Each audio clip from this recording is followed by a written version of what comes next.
Welcome to Unrestrained, the podcast series from CPI. Here you can enjoy conversations where professionals on all sides of crisis and behavior management relax and open up about themselves, their workplace, and their clients. You'll get the latest tips and trends from the best in the business, so tune in often to integrate their experiences with your own. Well, hello and welcome to Unrestrained. This is your host, Terry Battone, and I'm joined today by my guest, Maria Navone, Safety Assistant and Lead Instructor and a 20-year veteran of the Milwaukee Public School District. Maria is a certified nonviolent crisis intervention meritorious instructor who has been training her coworkers at MPS in CPI programs since 1998. She's been the lead instructor in the district for the past 10 years. Maria has trained nearly 3,000 staff members in foundational techniques and tailored strategies for enhancing verbal skills, working with kids on the autism spectrum, and handling particularly violent physical behavior. As safety assistant, Maria is the lead gang investigator for the district and conducts interventions and promotes gang awareness among school staff, parents, law enforcement, and the community.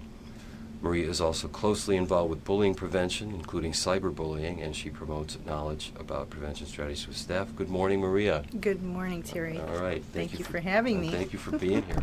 So let's start. Well, you talk about your role at MPS, how you got there, and how you came to be exposed to CPI training.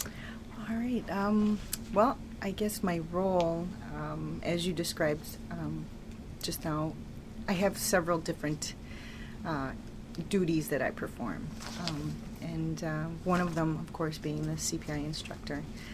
But when I'm not training the CPI classes, I usually go out into the schools, and I'm usually called upon from either a teacher that's attended one of my classes or word of mouth to come out and talk to kids that are in crisis or headed down a certain path, certain behaviors that are not being managed. So what I do is I go and just kind of pull them aside out of class and have conversations with them, kind of feel them out, what's going on with them, and eventually establish a rapport with them so that I can come back and we can work on some intervention strategies for them and kind of giving them the skills they're going to need to maintain focus on learning in school. Let's talk about how you got there. I mean, when you came into MPS, what was the year when you came in? Well, I became a safety assistant back in '98. Prior to that, I was a Head Start teacher, and I worked for SDC, and unfortunately wasn't making a whole lot of money and didn't have the benefits, and this job came around, and my husband actually started out as a safety assistant for the district, and he says, you should try this out. So I did. And basically, that's how my involvement in how I became a safety assistant. And as a safety assistant, every single safety assistant has to go through the CPI course prior to being allowed to going into a building, and that's including former police officers. So everybody has to be trained in CPI specifically. And the reason I decided to become an instructor in the first place is because my CPI instructor, when I first came in, I tell this story all the time because I find it so humorous that looking back, I thought to myself, well, my instructor, let me just say this, my instructor, do you know the comedian Ben Stein? Sure. Okay. He has that very monotone, right, dry voice. Wow. So this was our instructor for CPI, and the problem was that he read literally verbatim out of the CPI book. He never gave examples. He spoke in that very monotone voice. So half the class was sleeping, the other class was daydreaming, and so imagine my first day at South Division High School. I have my name tag and my radio, and I'm ready to get in there and do what I got to do. And the bell rings, and there's this big, tall young man in the hallway, and I went up to him using my best Sister Mary Sunshine approach. Good morning, I'm Miss Navone. Sweetheart, that was the bell. Do you need to pass the class, or would you like me to walk you there? And he kind of looked me up and down, and he kind of gave me the smirk, and he says, you know what, B, if you don't get out of my face, I'm going to really mess you up. And I kind of stood there looking around like, who are you talking to? And he says, I'm talking to you. Get out of my face. And I thought, I was so not prepared for that, coming from Head Start, dealing with 4 and 5-year-olds, that I literally froze. I didn't know how to respond. And so he literally turned to me and laughed and walked away. And I felt so ridiculous. And it just so happens that my instructor was also my supervisor. So later on that day when he came to check on us, and he says, "How's it going, Navone?" And I said, "Oh, about that, sir. You never told us that people were going to threaten our lives or, call us out of our names just for asking for a pass and that sort of thing." And he said, "Oh, Navone, don't worry about it. You'll get used to it." And, damn the devil if he wasn't right, because now they can call me anything they want to.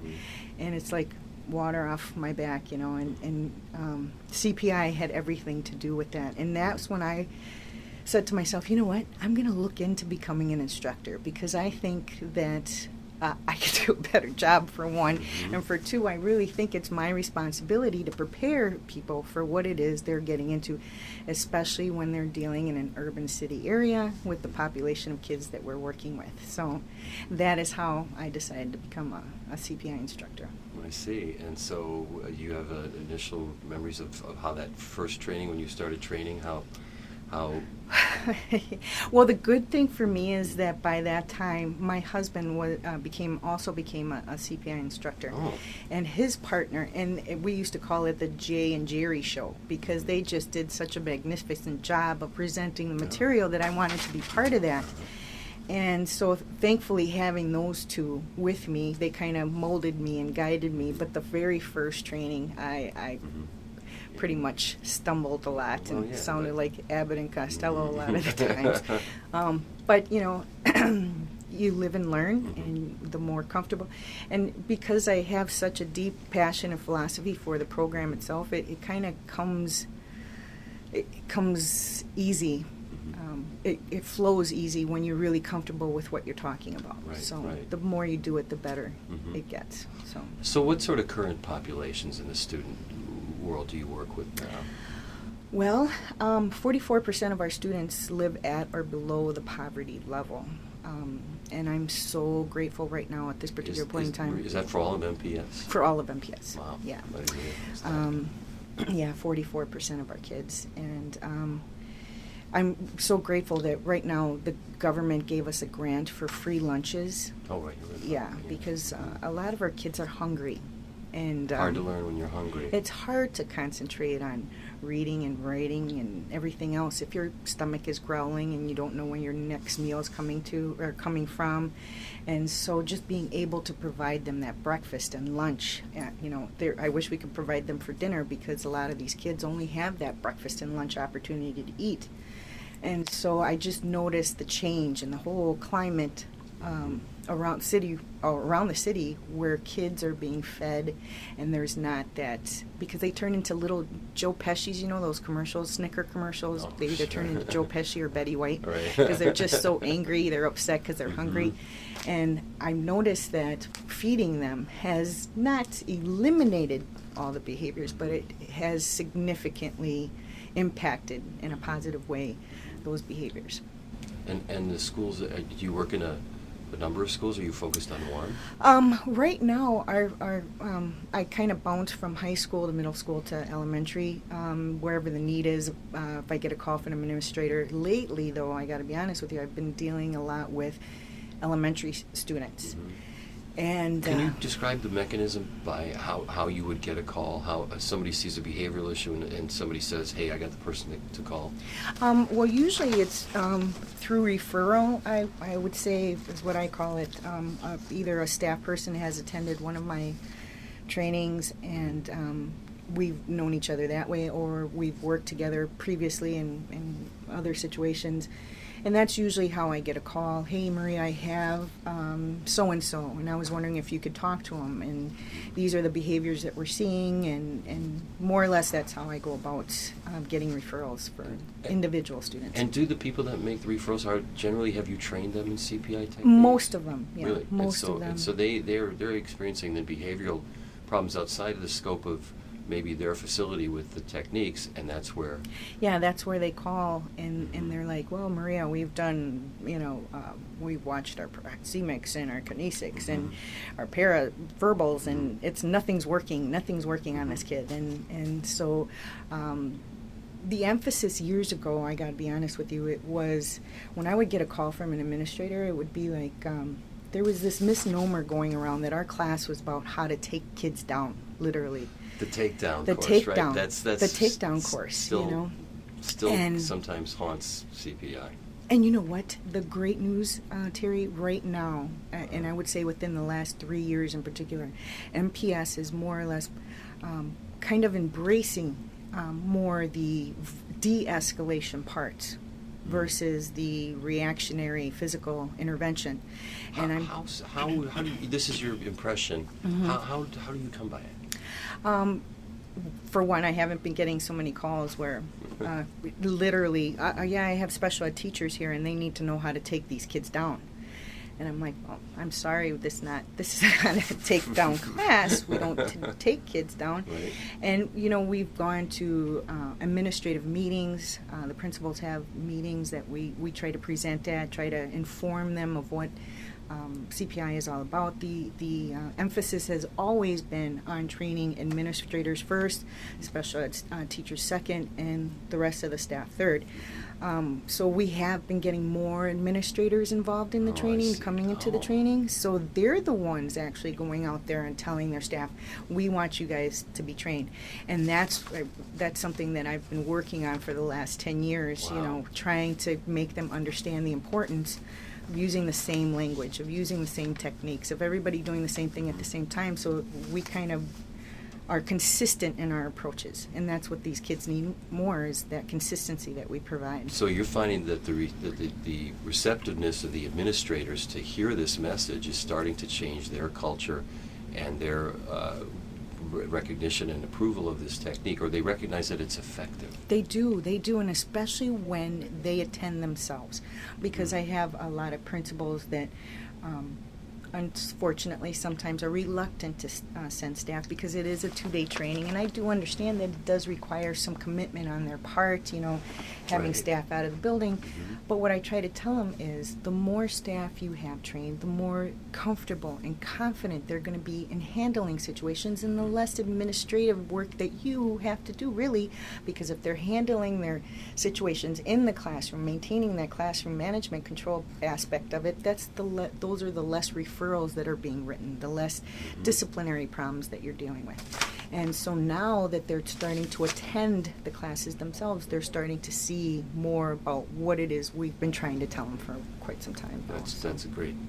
It must be very gratifying to see that start to happen. It is. It's the best feeling, because, like I said, I've been trying to get this program mandated, literally, in MPS for at least 10 years. And, it's a slow process, but I'm just grateful for the opportunity to be the one to be, continue to, pound at their doors. Hey, come take a look, Excellent. Experience it for yourself, see what we're talking about. And then now to have them actually be the ones to advocate for me it's just something that I've... Well, I sense that you have a brand of positive persistence that's hard to say no to when you're around it. That's a great thing. Being Capricorn, my brother refers it to being stubborn. I guess Is so, that but right? I'm like I said, I'm just so passionate about the program because I know how it works, and it does work, and you just have to work at it, and getting that message across has just always been my passion, my goal, because I wouldn't be able to do the job that I do as a safety assistant, go into different buildings, working with kids who don't know me from Adam, and Right. being able to intervene during a potential crisis situation and having that kid cooperate and getting their compliance. Well, let's go to, so you get a call, or why don't we go through a recent call that you found memorable? Okay, well, I just, as a matter of fact, right before Christmas break, I was called to one of our high schools by a young lady who had attended my gang presentation that I had done for some staff. Now, And- just so our listeners know, Maria is, as we said in the beginning, we introduced you. I'm sorry that you're the lead gang investigator in the district. I just want to reemphasize that to frame this. Right. So as the lead investigator, I also do presentations for the staff, the students, the community, law enforcement. And so I did this particular group of staff, and one of the participants in the presentation that I did, I ended up getting a call from the very next day, and she was like, I have this student, and he's having severe behavior problems, and, you know, I said, well, kind of tell me a little bit more about this, you know, what am I getting myself into, Right. you know. Basically, the bottom line is we have a 14-year-old male who, because of the situation that he is not in a very safe, caring home environment. And so he's now acting out, hanging out with the wrong kind of people, doing not so good things. And she was very concerned for his well-being and the choices that he's making. And she just wanted me to come out there and kind of get a feel for him, because she thought at the time that he was actively involved in a gang. And so my job was to go there. I pulled him out of class. I introduced myself, and, you know, the look on his face was like, oh, Lord, who is this, you know? And I kind of, what I do is I just sit down with the kid. I tell him straight away, I'm not a police officer. I'm not here to arrest you. I'm not social services. This is what I am. This is what I do. And I just wanted to come and talk to you, because apparently you got people that really love and care about you, and they're concerned with what's going on with you. One of the concerns was that he's being beaten by his mother in a very physically abusive situation. That's hard. Yeah, and he didn't want to talk to anybody about it, and he didn't want to talk to the social workers, and he didn't want to get his mom in trouble, and he doesn't, you know, it's just a whole big dynamic of, you know, if I get my mom in trouble, I'm going to end up somewhere worse. What's going to happen to my siblings? I mean, it's not just this one part of it, you know, so. No, it has repercussions all around. All around. So what I did was we just talked, you know, and he told me about the things he likes to do, and I kind of try to weave in some into the conversation. Well, you know, are some of the concerns I'm hearing about. Slowly built up to the fact that, you know, there might be some physical things going on at home that, you know, people are concerned for his well-being. And while he didn't open up completely and admit to anything, it was a more of a roundabout Sure. conversation. And basically, his father's in prison. His mother has a new boyfriend. He's a drug dealer. He is 14 years old. And he told me flat out, nobody cares about me. Nobody cares about me. I have nowhere to go, and nobody cares about me. And when you have a child who comes into a room, you know, kind of with a swagger is what I call it, you know, like he's in control. Sure. You know, and he's made of steel, and nobody or nothing can get to him. And then the further into our conversation, the more that steel starts to break down a little bit. And within Well, I mean, for Within you to that get, time, to he get just- a disclosure like that in that amount of time is remarkable. To have somebody What- say, "Well, I feel like nobody cares about me." And yeah, and what got me is when he just started crying. He just burst into tears, and he was just crying, and I had to tell him, you know, it's okay to cry, and it's okay to be upset, and it's okay to be angry. You have every right to be, Sure. because I think we tell kids, oh, don't, you know, being angry, that's an ugly emotion. You should, you know, and I Right. think that's a disservice to these kids because they are angry.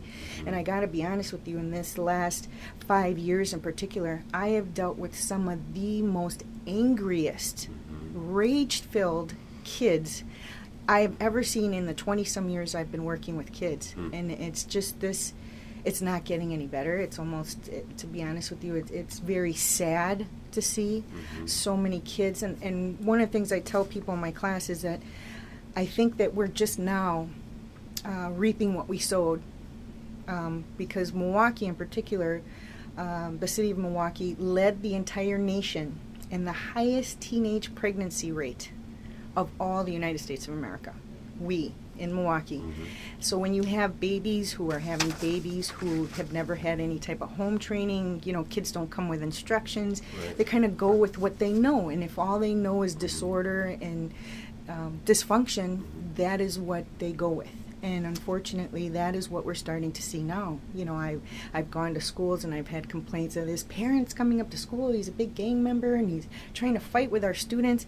So I went to the school to check out who this parent was. And lo and behold, he was one of my students when I worked at the high school. Wow.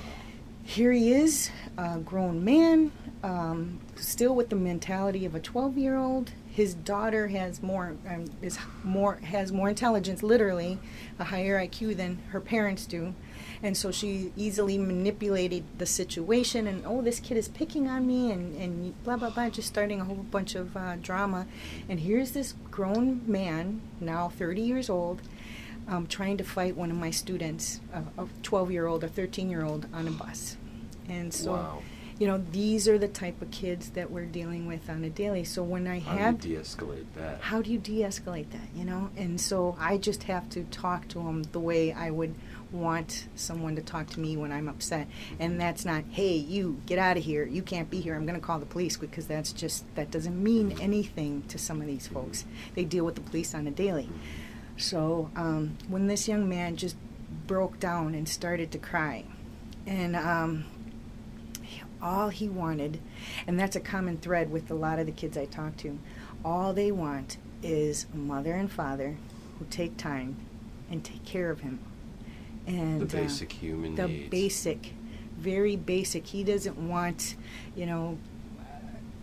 extended gang family. He wants a mother and father. He just wants what every kid on the planet Earth wants, and that's someone to care about them. Yeah. And so, So how do you gauge an outcome of a meeting like that? to be honest with you, when that happened, I get verklempt, for lack of better words. Yes. Verklempt. You get emotional. I How can do, you not? because I just want to reach out and I want to hug him and I want to tell him, oh, it's okay. And I tell my husband all the time, he's so lucky I don't have a bigger house, because I would be like the old woman in a shoe. I'd have so many I wouldn't know what to do, Right. because there's such a need, and such a basic need. And so we kind of work through that, and he did most of the talking, let's put it that way, and I just let him talk. And at the end of our conversation, he told me that he wants to get a PlayStation. And I said, well, for Christmas is what he wanted. And I said, well, did you talk to your mom or dad? He said, because if I have a PlayStation, I wouldn't have to go out into the neighborhood, and I wouldn't have to hang out with some of the characters that he's been hanging out with. I have a distraction at home that would keep me from the street. Exactly. Wow. And I said, well, did you talk to your parents about that? And my mom told me she can't help me. And then I said, well, what did your dad say? And he says, well, if I need something, I need to get it myself. That's And the message to a 14-year-old that's boy. the message to his 14-year-old son. And seeing how he's in prison now for drug dealing, he's basically, street language means, figure it out means go, hustle for your money, is basically what he's Gotcha. telling his kid. Mhm. And once again, he started crying. And I thought to myself, if I had the money right now in my purse, we would be driving down to Walmart and I'd be buying you a game for yourself. And I said, well, buddy, I can't really help you with that. But but how are your grades? And he's, grades? I said, yeah, how are your grades? Because what I can do is help you get a work permit, and maybe you can make your own money and buy your own things, and you wouldn't have to worry about depending on anybody else. He says, I could do that? I said, of course you can. But once again, how are your grades? Well, I need some help with this and that. I said, well, have you asked your teachers for help? He says, no. I said, your teachers are really good, but the one skill they just have not mastered yet is the skill of mind reading. So unless you tell them, they don't know. So you got to raise your hand when you have questions. Make people earn their money. They went to school and they know how to teach. You just got to give them the opportunity to try and help you. So we came up with a plan that after Christmas break, I was going to come and talk to his teachers, the ones that he needed help with. I took him straight to the office, and I asked the secretary for workers' permit form. And I said, well, clearly it states on here you have to have at least a 2.0 grade point average in order to qualify for a work permit. You have to have an ID, and you have to have $10. He says, well, but I don't have $10. Right away he looked to the money aspect of it, and I said, well, I tell you what, if you work on the GPA and you have your ID, I'll work on the $10 part. And he says, okay, I can do that. I said, okay, that sounds good. Do you know, as we're walking back, because I'm going to take him back to class, this young man stopped, and this isn't a hallway full of high school kids, and he turned, he says, I really wanted to say thank you. And he gave me a big hug. Wow. In front of everybody. And I just thought, well, that was, yeah. Once again, I got verklempt because, that's tremendous. I was just grateful for the opportunity, and so we agreed that I would come back this past Monday to come and check on him to see how his vacation was, knowing that he was not sure how that was going to go with the new boyfriend, and so he had a lot of apprehension and anxiety about what was going to go on during Christmas. Well, Monday morning, before I even had a chance to get back to the school, the person who had called referring him to me in the first place called to inform me that Christmas Eve he got into it with his mother, and the boyfriend stepped in, and it became a physical altercation, and the boyfriend ended up punching him in the mouth and knocking out his teeth. He had to run out of his house, go to a neighbor's house, call for an ambulance. This 14-year-old boy ended up going to the hospital by himself.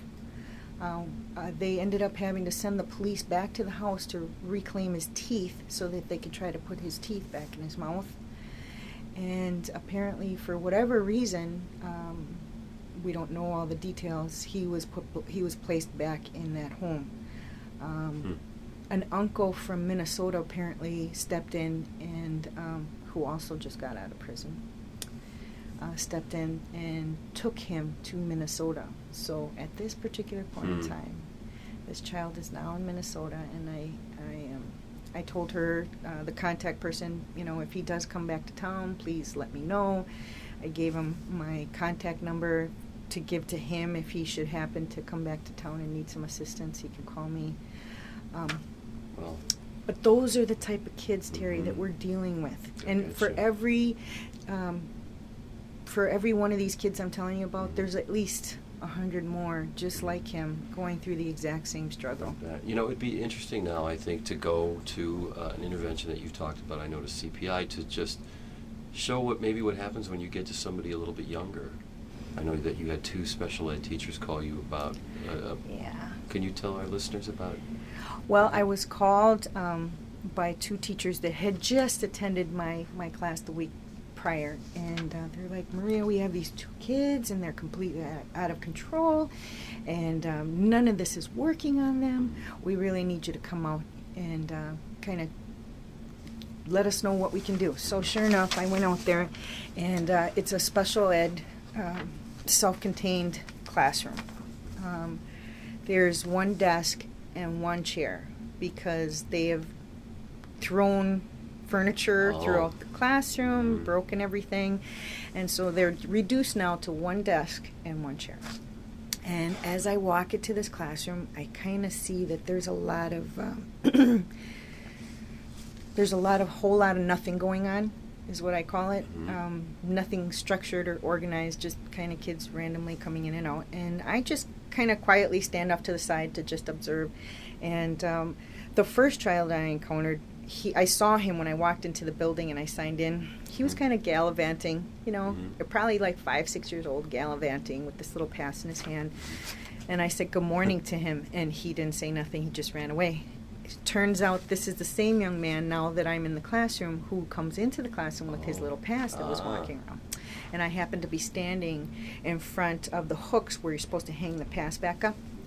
And his response to me was, move, bitch. And once again, I looked at him, and, this little tiny child, little tiny guy, 5, 6 years old at the most. And I'm like, excuse me, sir? He says, you heard me, bitch. Move out of my way. And I thought, oh, my goodness, really? And so I stepped to the side. I let him put up his pass.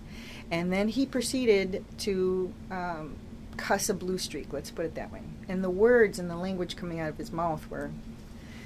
And he was angry at me because I didn't move apparently fast enough for him. So he was going to let you know. He was going to let me know that he was not happy with me at this particular time. So he then jumps on one of the bookcases and is standing there screaming profanities at me. And the principal happened to be walking past the classroom at this time. He's like, that's it, you're out of here, you're coming with me. And he grabs the little guy and he starts, and I'm still standing by the door, and I said, excuse me, is it okay if I talk to him? And he's like, I don't want to talk to you, B, just shut up talking, and I hate you. And I said, all I want to do is talk to you for a second. Can I talk to you? And he covers his ears and he's like, and so now I'm kneeling. I'm in a squatting position. And I said, it's such a shame that such a handsome little dude has such an ugly vocabulary right now. And he says, what? I said, yeah, you're a handsome little guy. I don't understand why you have to use such ugly words. And he says, wait, you're not mad? I said, mad at what? He said, mad, I called you a bitch. You're not mad at me?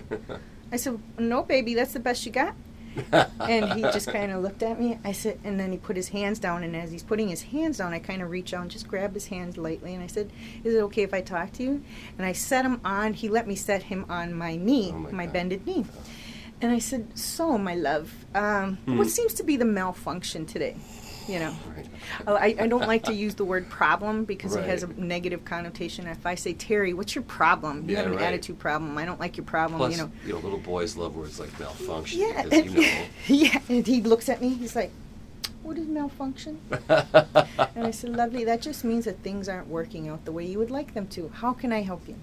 Well, first of all, you could give me a piece of gum. I said, well, we're going to have to work toward that piece of gum. But for right now, let's talk about what's going on here.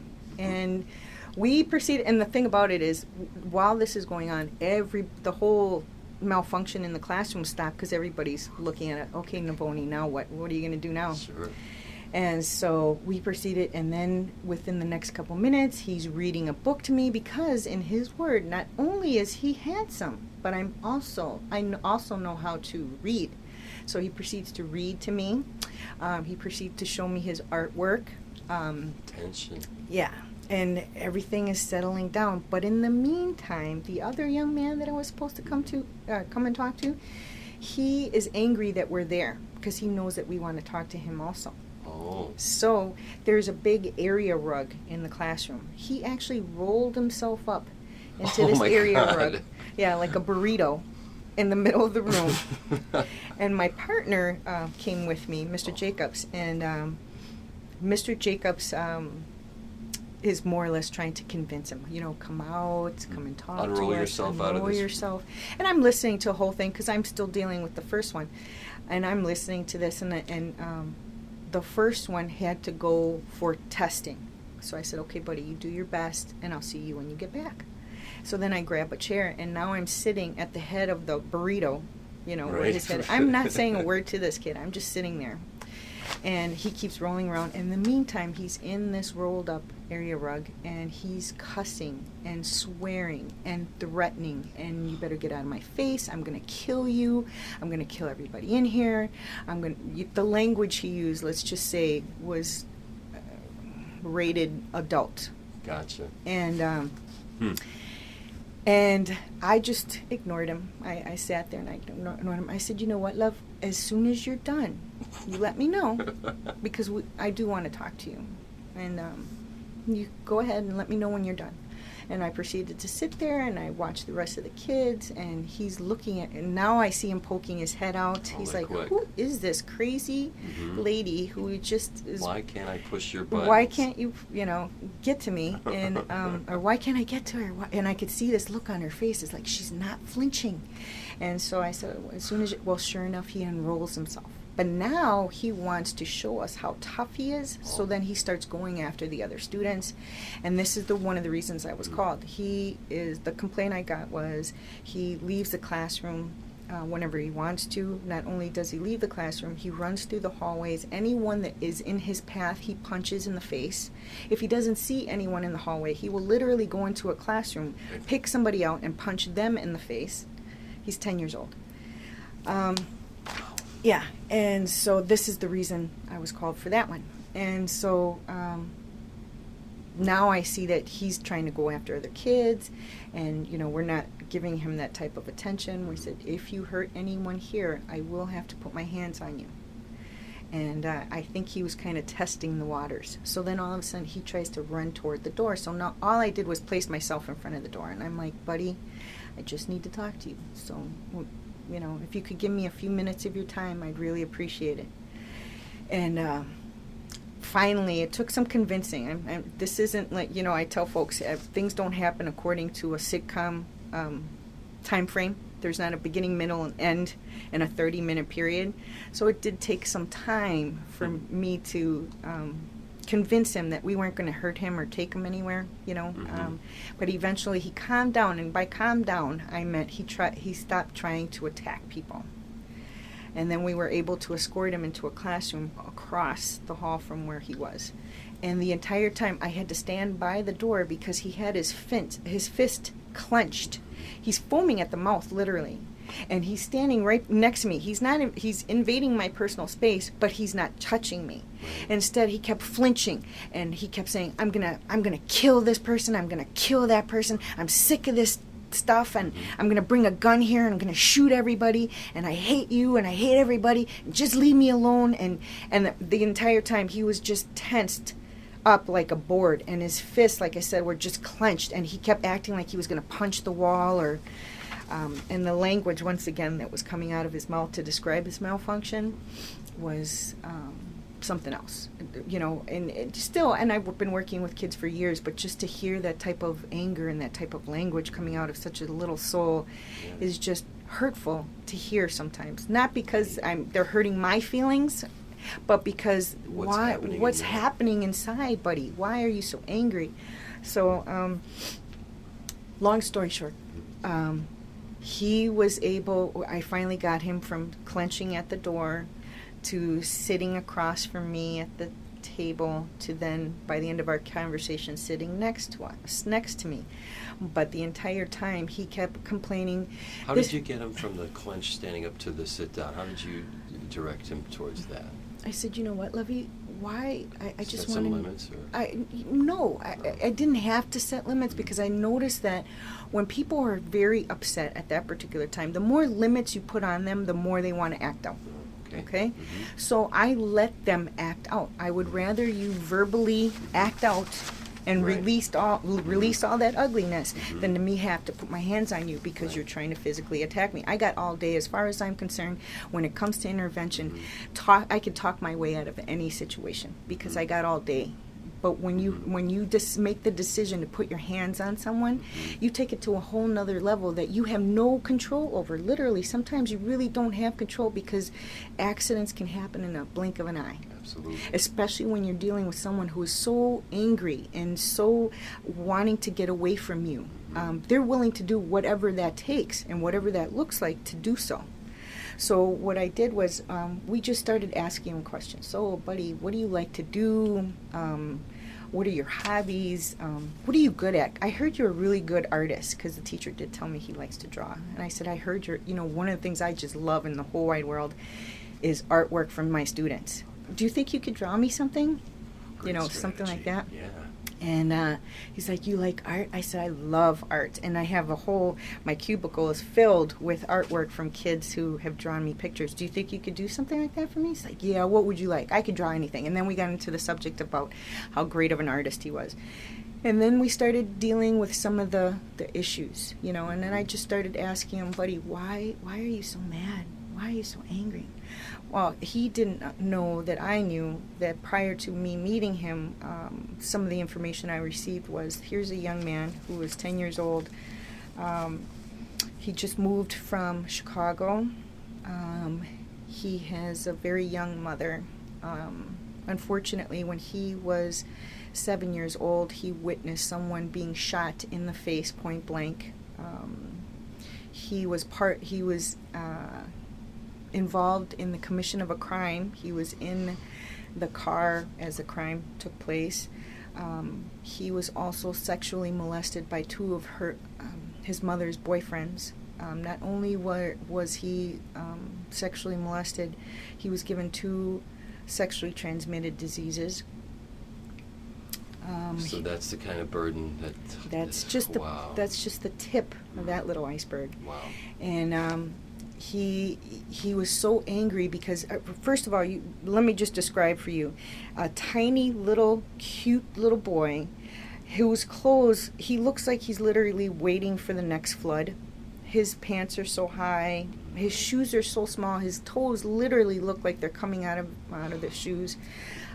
His sleeves on his shirt, which was supposed to be a long sleeve shirt, were now 3/4 length.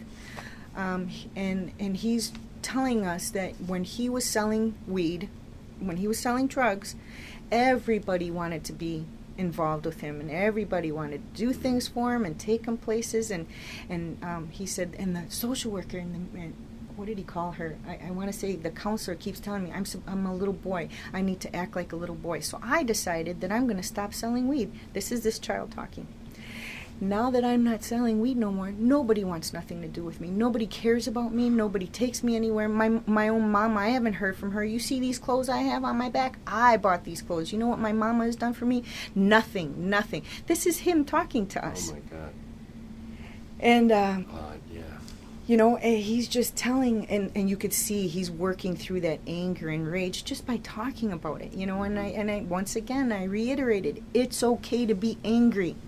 Tell me why you're angry. Why are you so upset? You have a right to be. It's okay to cry, because a lot of times we, especially with boys, where the message is, oh, boys don't cry, only girls cry. You know, and I think that letting them know it's okay and you're safe and nobody's going to laugh at you, nobody's going to make fun of you. It's okay to be angry, but more importantly, it's okay to cry. Right.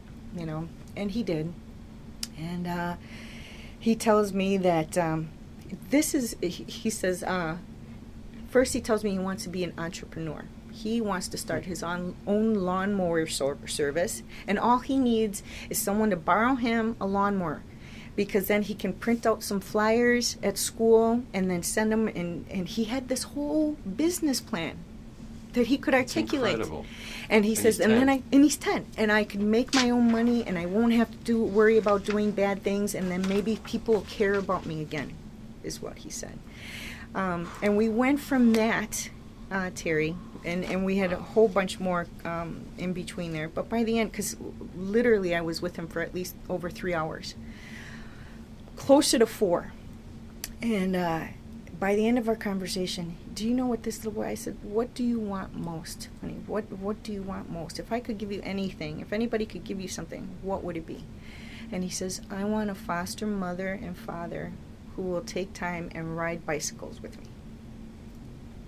And that was in his heart. That's what he wanted. He loves to ride bicycles, and all he wanted was someone to ride bicycles with. And he said, then I have to laugh because I like I said, I would take him home if I could. He says, Miss Navone, can I come live with you? I know, I just met this child. He doesn't know me from Adam. But because I'm giving him a little bit of time, care, concern, he's willing to. I said, honey, you don't want to come stay with me. I'm a mean old lady. I'll give you chores. You'll have to do your homework. You can't hang around with your buddies. Oh, that's okay. I can handle that, Miss Navone. I said, well, you know what? My husband really does not like foul language. And let's face it, buddy, that mouth of yours is really scary. He says, and I'm quoting, actually, Miss Navone, I only speak that way when I have to. I know how to talk, and I know how to behave myself. That's remarkable. Clear as a bell. Uh-huh. And so that brings me always back, in part of my classes, I tell folks that kids act according to a habit, or if they've learned it, to adjust to their environment. That's a primary example of Mhm. adjusting to your environment. And where he comes from, he has to put on this facade. He has to be this tough guy. He has to, be hard. But he knows better. He knows better. Well, he's articulate, and he's a 10-year-old with a business plan. Exactly. Unbelievable, right? So And that's the kind of potential that's this is in the him. kind of potential I see in every single one of the kids that I deal with. They just need, they're like a little seed. They just need some TLC, someone to shine some light on them, someone to give them some water, and you know what I mean? Just make them flourish. Take that idea and make them run with it. This is a baby, you know what I'm Yes, saying? This yeah. is, as far as I'm concerned, it's our duty to prepare these kids. Because let's face it, Terry, I mean, what initiative, what incentive does a child that has never been shown care, concern, empathy, compassion, what incentive do they have as they grow up? If you've never known what those things are, if it fell from the sky and landed on your face, you wouldn't know what it was. You wouldn't know how to deal with it. You wouldn't, if you've never been given it, how would you be able to give it away? True. I mean, there's not any surplus of love and concern if Right. there's none shown So to now you. when we need someone to change our diapers and feed us because we're no longer able to, who is going to do that? These kids who've never been shown care and compassion are now going to be the ones to show us care and compassion in Right. our moment of need. It's so Yeah. unjust that sometimes I just get so frustrated because we're always so concerned about how we look like on paper. Right. Suspension rates are down and Mhm. blah, blah, blah, blah, blah. That might look good on paper. Mm-hmm. But kids need consequences. They need to know. We need to prepare them for the real world because in school, if we just give them a little slap on the wrist and we tell them, oh, you're just a baby, forget about it, keep doing what you're doing, because people go with what they know until they know better. And if nobody's ever shown them any better, how would they know? Right. So we tell these kids you're so special and you have labels and disabilities and whatnot, and then we put them out into the real world, either when they're 18 or 21, depending on what kind of label they have on them.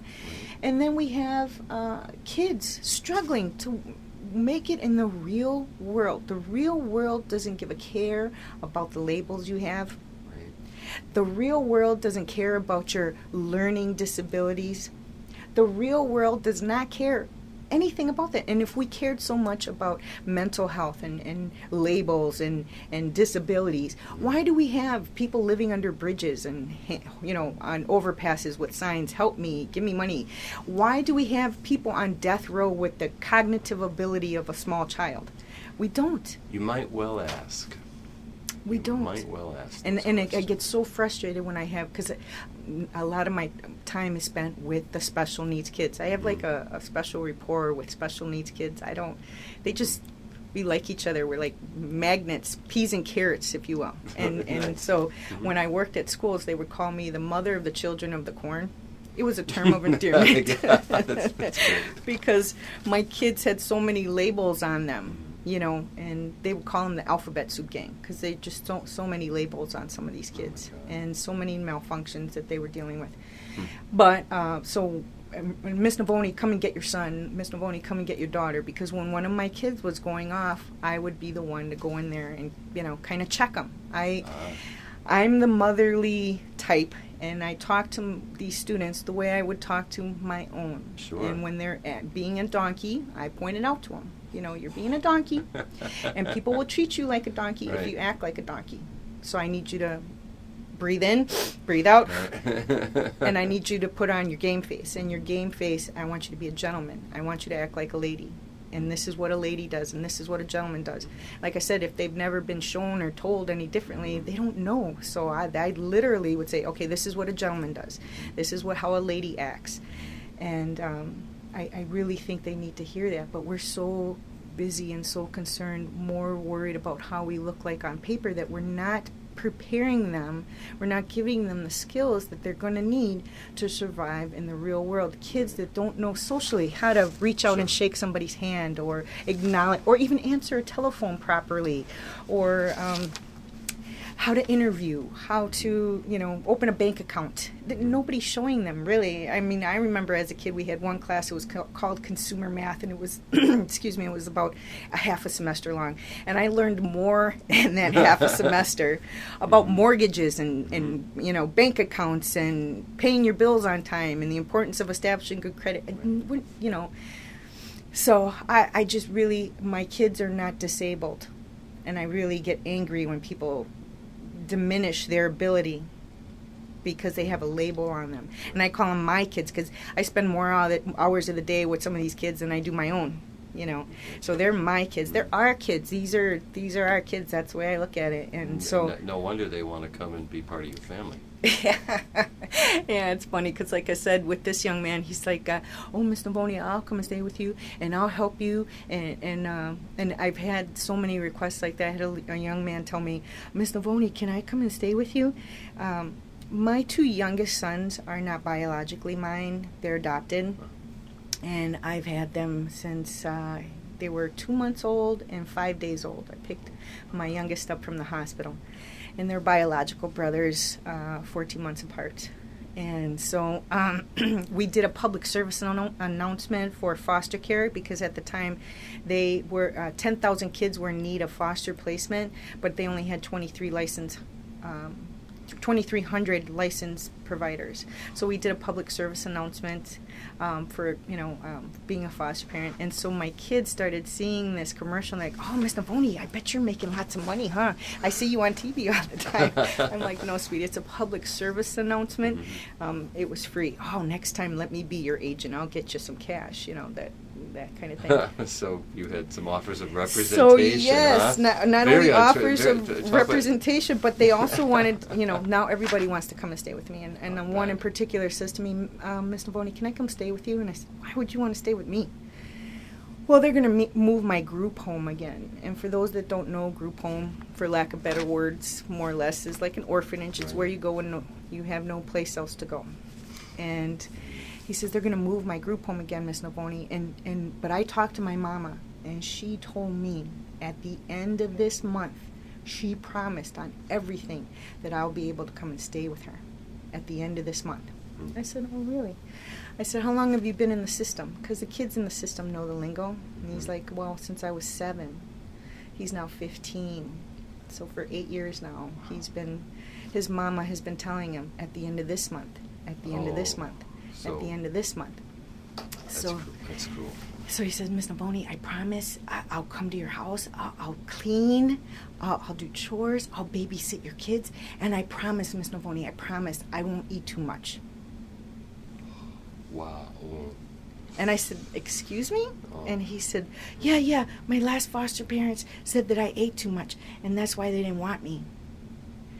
And it was like That's someone outrageous. just put a screw right in my heart and just gave it a good twist, because I thought, what do 15-year-old boys like to do most in the whole wide world? Eat. Absolutely. And here's this kid promising me that he won't eat too much. Just please let me stay with you. And yeah, these are the type of kids, Terry. So when I have staff that come into my classroom and they're like, "Oh, these kids," and they have nothing positive or nice to say about what's going on, I kind of have to stop and remind them, this has nothing to do with you. Right. And so I call CPI, my philosophy is the art of communication. That's what I like to call it. It's making people do things they don't really want to do, but in a very nice way. It's not necessarily what you say all the time, but it's how you say it.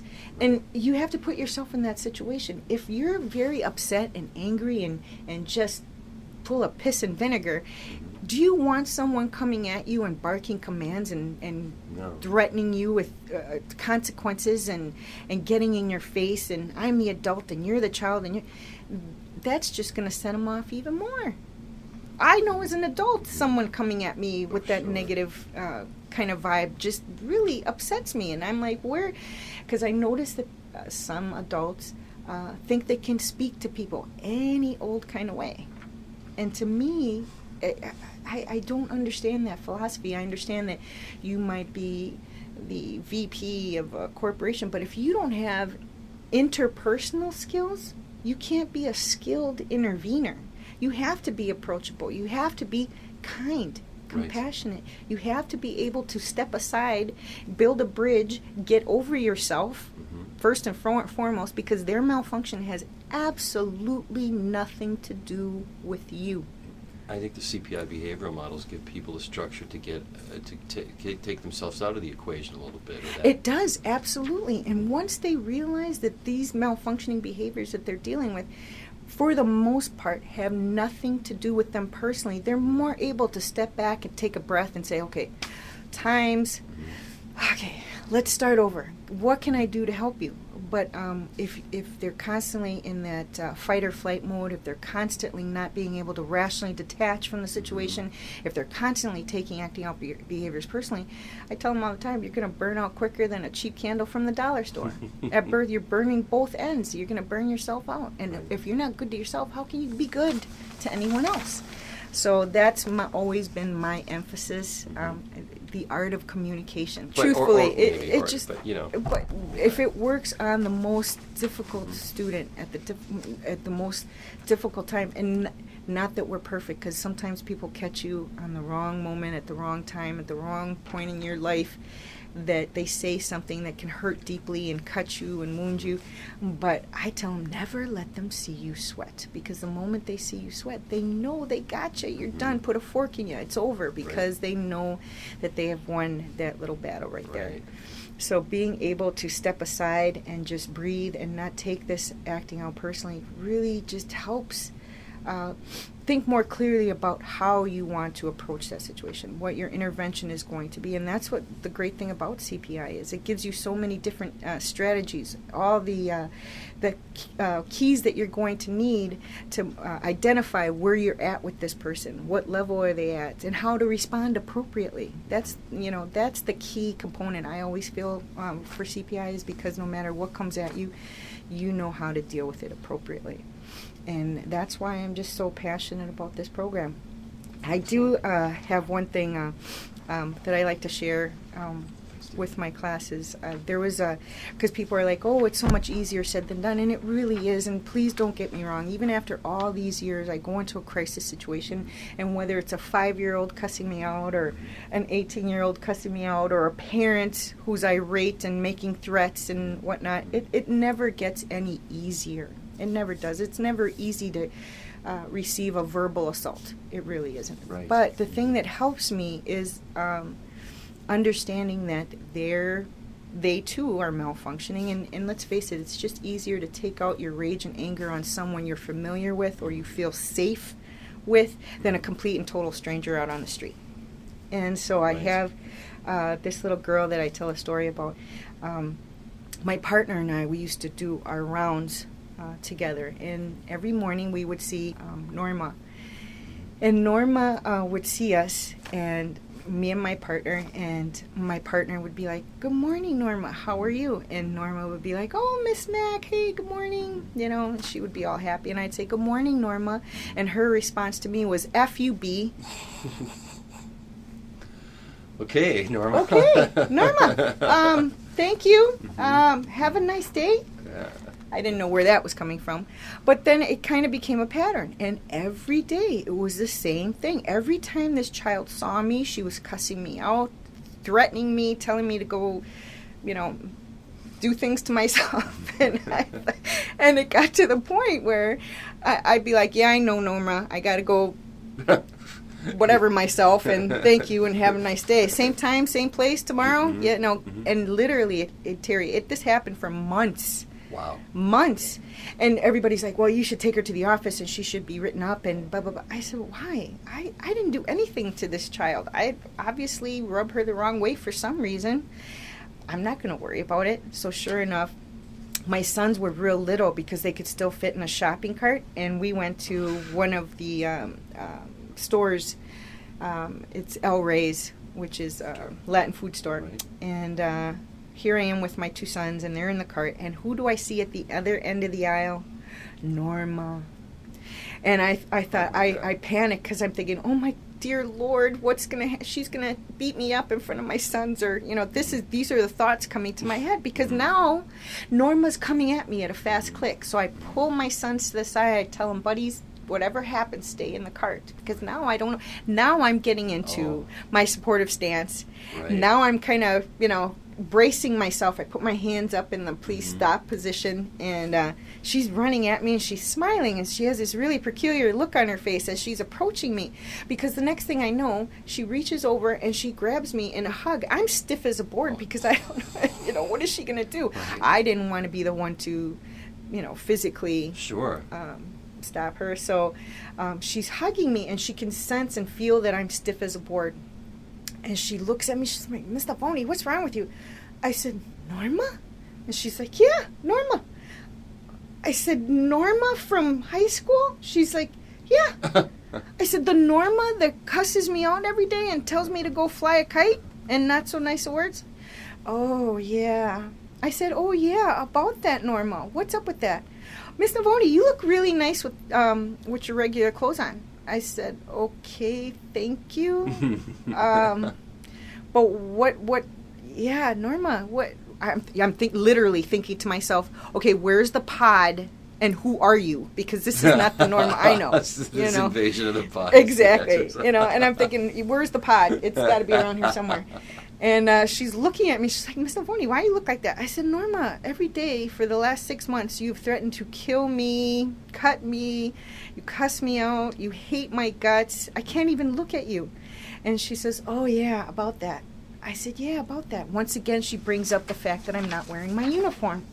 I said, well, you know what, Norma? What's up with the uniform? I don't get it.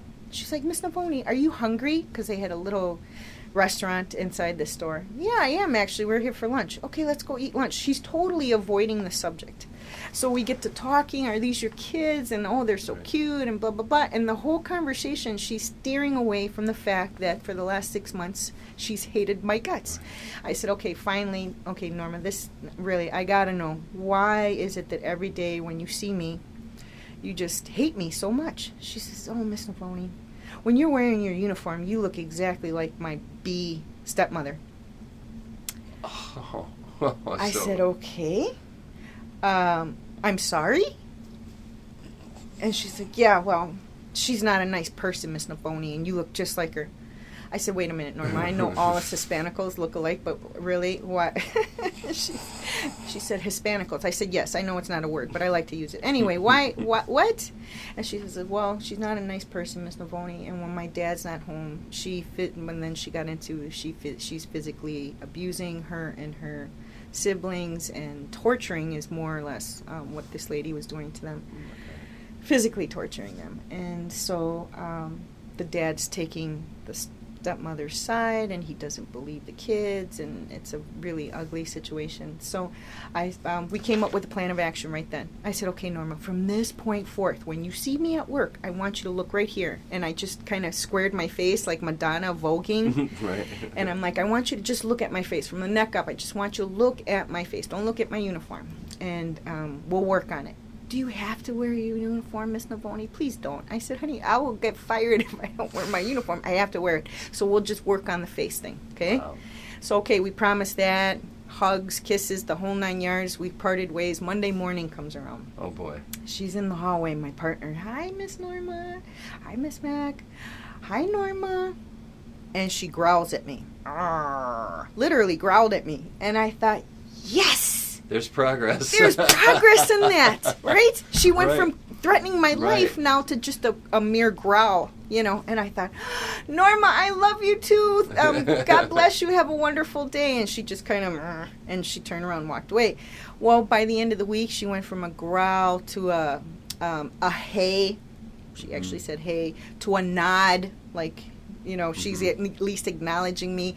And every time I saw her in the hallway, I'd be like, Norma, remember? And I would do the vogue of the face. And I just wanted to make kind of light of the situation, just so she knows that I know that we made up this plan, and I want you to continue to picture my face, and we're going to work on this. And it got to the point where she was a great kid, and that was when she was a freshman, and she graduated. She's now married. She has 5 kids, and she calls me and asks me to go to bingo with her. So it's a happy ending to a story and I like to tell that one because I see so many staff getting so caught up in their feelings that they don't give these kids a second chance or third chance.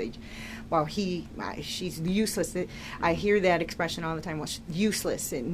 There's no redeeming qualities. And I think to myself, you have no idea what this kid is going through to make them look and act and feel the way they do toward other people.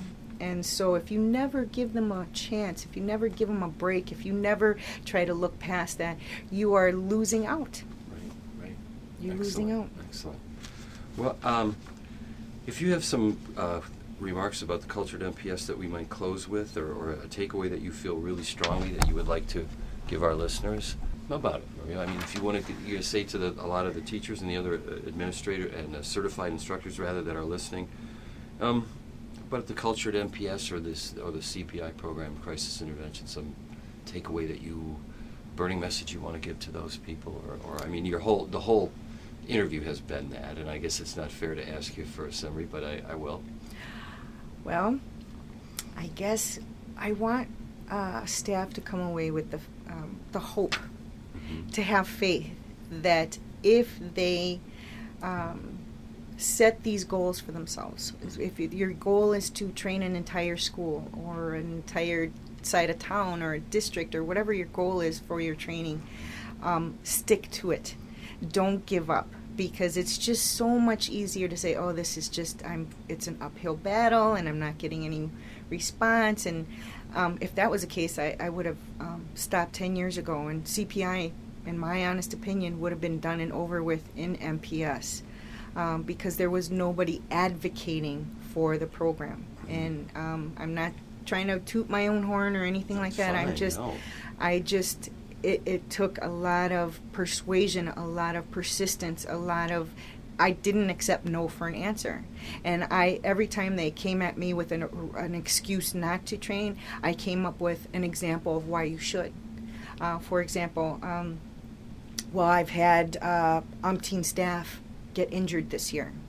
I've had umpteen students get injured this year. Well, why don't you send them to my class? Let's work on some strategies. Let's work on getting them certified. Let's work on that de-escalation part of it. And tell me in 6 months, give me 6 months, and let me know, is it working?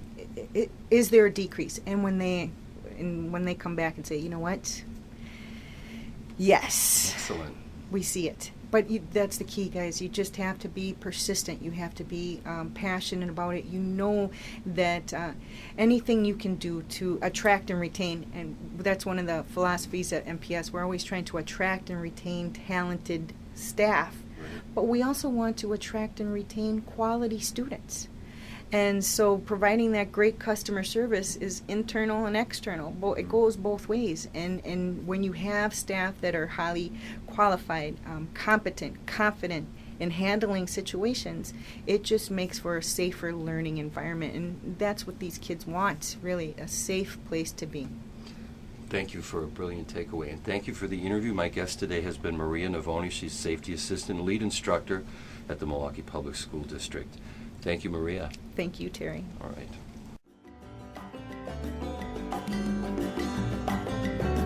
Thank you for joining us today on Unrestrained. Be sure to tune in again in February when our guest will be internationally known parenting expert and author Annie Fox. Till then, this is your host, Terry Vitone, hoping your intention is prevention.